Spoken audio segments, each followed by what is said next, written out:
तू नाच के हंसावता रहो। हां हमरा तो नाचे वाला चक्का बा ना हम अपन बात कहिए तू राइफल ले तो हम राइफल ले हम पिस्टल खोसले हम लोग को आके तारा सरिया सरे ठुक दे मार दो खत्म बा। रौर कृपा से लोग बोलावे अरे होई गावे के मिले मायो मंगलदायक है गणनायक कृपा करी एहलायक हम बन जाई सुंदर गायक।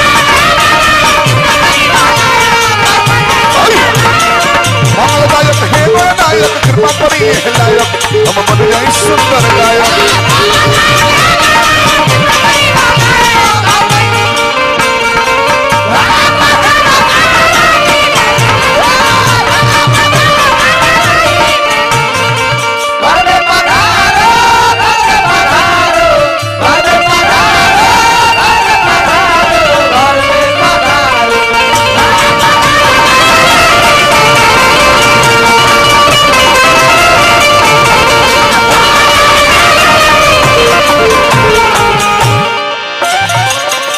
तैयारी होगा तो नचने आ जा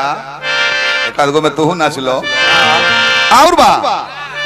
डीडीसी बीडीसी सरपंच चाहे मुखिया भरला सभा में एगो हम ही बानी दुखिया माई के कृपा हो। पवन खेसारी प्रमोद प्रेमी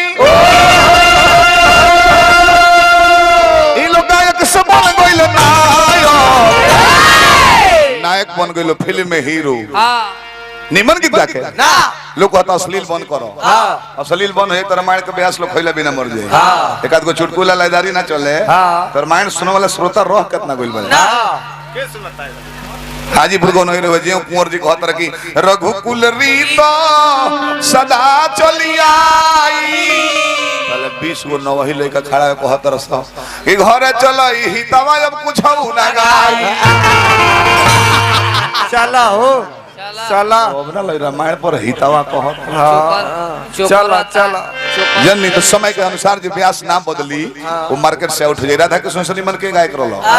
राधा कृष्ण चाचा से अभी वर्तमान में पुलिस राय के जोड़ा नवही से लेकर पुरानिया लेके हो दे सकता ना जन पूर्वी निर्गुण गजल गाती है वो मार्केट नहीं खेका है ए भरी के जो हाथा के नाचे वाला ना तो नाचे वाला लोग के खाचे वाला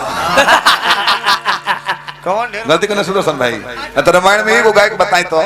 जब मार्केट में हो खस नाचत ना हो खस सिंगल पीस एगो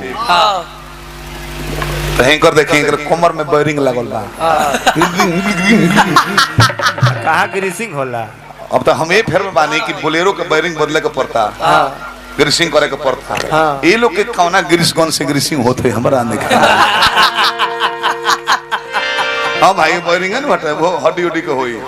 तो उतना नचावल जाता और कहने से ग्रीस बड़ी महंगा ग्रीस पड़ते किलो से मिलबे ना करी जो मिली तो 10-20 ग्राम मिलबे करे ग्रीसिंग करे पर किलो से जो होता ना लीटर से। पवन खेसारी प्रमोद प्रेमी ई लोग गायक सब बन गइल नायक मंगलदायक है गणनायक कृपा करी एहलायक हम बन जाई सुंदर।